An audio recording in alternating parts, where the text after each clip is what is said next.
Good morning, you lovely people. Welcome back to Lily White Lane. I hope that you're all having a really good Wednesday and week wherever you are in the world and whatever you are planning to get up to. If you're new here, make sure, if you haven't already, to smash that subscribe button, hit that like button as hard as you possibly can. Give them both Rocky Balboa right hooks. Tap that notification bell so you'll be notified and let know every single time we upload a new piece of Spurs or Euros content. And finally, comment all of your thoughts and opinions down below. Without further ado, enough faffing about. Let's get cracking with this snacking with your 5th Euro 2024 breakfast show. The show where we go through all of the big headlines coming out of the tournament, talk about the games that happened the day before, and preview the upcoming ones on the day of the video. 3 games to preview that are taking place today, 2 to talk about from yesterday. Let's delve into them. And I want to start things off by talking about Portugal, because there was a lot of hype coming into this tournament about Portugal. Potentially Ronaldo's last Euros, a great qualifying campaign, a lot of quality in that team. And they were expected to go out there and destroy Czech Republic yesterday. But Czech Republic really made it a tough game for them. First half, quite tight, quite scrappy. Portugal had the majority of the ball, but they weren't really creating many clear-cut chances. And Czech Republic looked very, very solid defensively. Second half, as I say, Portugal stopped picking up the pace a little bit, but Czech Republic, against the runner play, scored an absolutely banging goal. How many goals have we seen in this tournament, by the way, where it's laid off to a player on the outside of the box and he smashes it into the corner of the goal? I think that's like the 4th or 5th that we've seen, but great goal from Czech Republic. And I'll be honest with you guys, I thought a big upset was on the cards, because whilst they'd had all of the ball, Portugal, and, you know, looking at their stats, they'd had a fair few shots, a lot of those from outside the box. They barely created anything that was clear-cut. They had that Ronaldo chance in the first half, which looked offside in all honesty. So it was going to need a mistake from Czech Republic to get them back in the game. But luckily, Czech Republic did make a mistake. I mean, the lead-up, as I say, it's good play from Portugal. Crossed into the box, Leao heads it down, and it's a mix-up between the goalkeeper and the defender.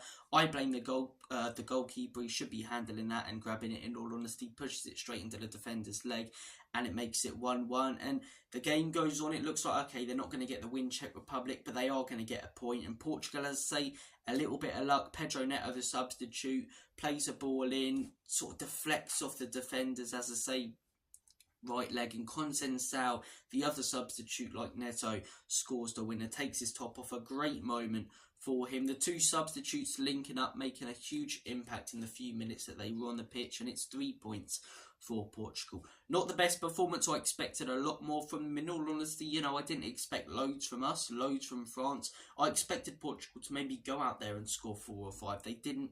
Fair play to Czech Republic, a better side than I gave them credit for, and many others gave them credit for, but Portugal got there in the end. And a lot of good teams, they build their way into tournaments, they grow their way into tournaments, and I wouldn't be surprised if it's the same with Portugal. Moving on to the second game that did take place yesterday, or the earlier game, Turkey versus Georgia.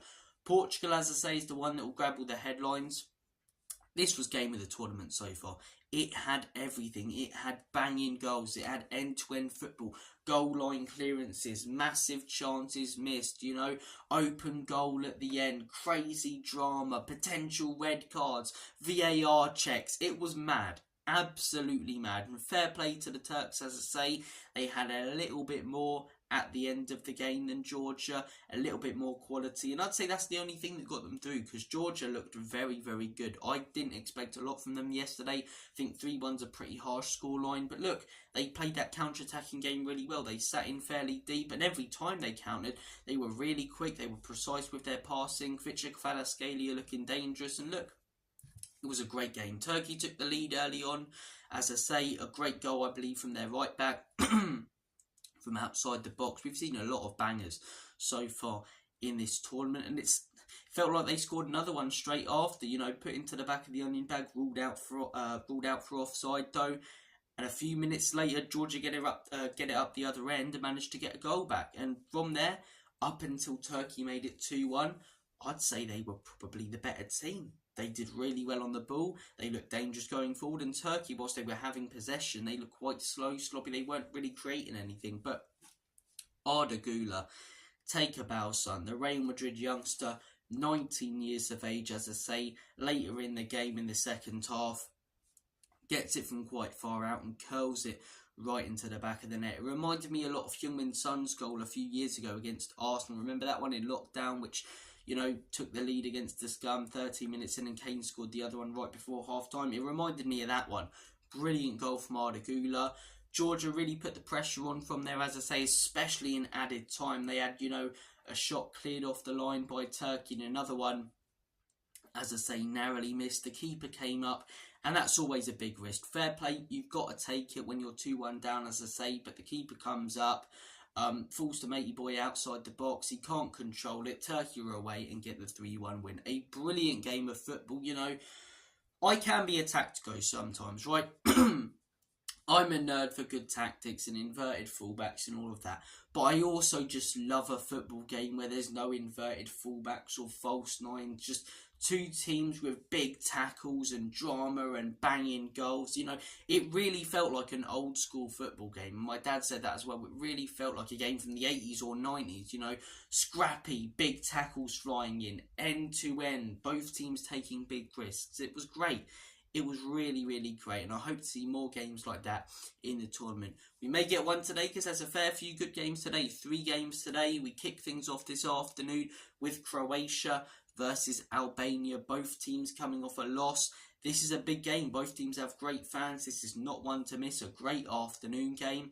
I think Croatia will get the better of them. I think Albania, as I say, are a decent team. They've got a lot of heart and spirit. They showed that with that early goal against Italy and managed to stay in the game for the whole 90 minutes. But I just think that that quality will get Croatia through. I'm saying that Croatia win this game 3-1. It'll be a huge 3 points for them, especially because Italy and Spain play each other. You know, the ideal result there would be a draw. So, look, or the ideal result would be Spain winning and then Croatia versus Italy in a sort of last game playoff. That would be great for us, the neutrals. I'm not sure if Croatia or Italy fans could take it. But look, Croatia versus Albania, I think Croatia win that one. Moving on to the next game that takes place this afternoon. The Germans taking on Hungary. Hungary, as I say, started their first game very, very poorly in that first half. They grew into it in the second. You know, committed more players forward, but they just couldn't get that equaliser. Switzerland put them away. And the Germans, as I say, absolutely fantastic. Probably alongside Romania, I'd say the best performance from the team at this tournament so far. They look so dangerous, so clinical in their first game. So I think Hungary will give them a go.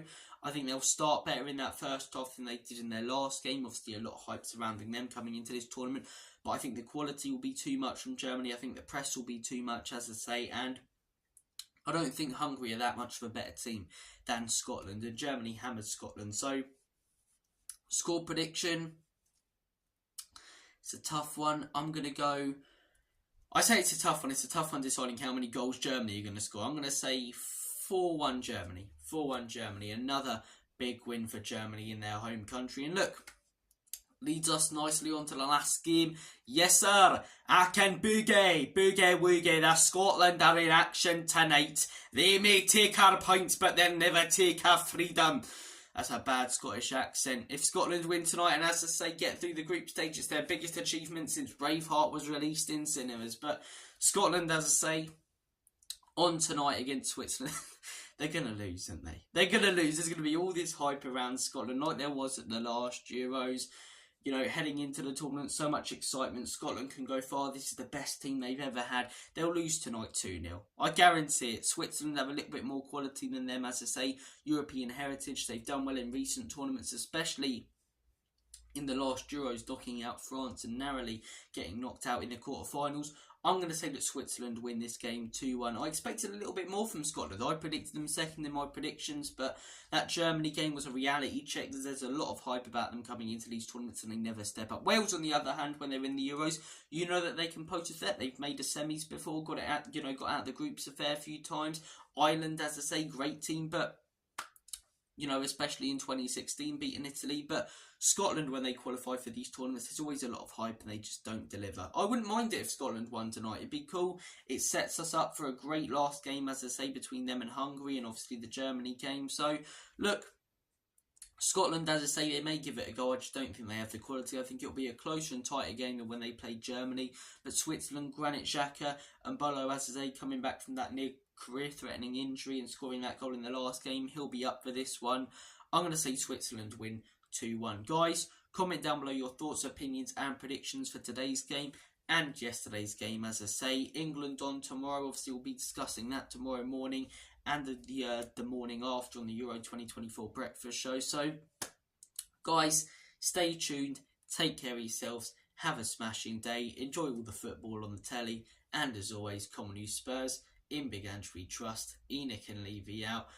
Come on, England. Come on, England. It's coming home. I shouldn't have said that. It's not coming home with Southgate. But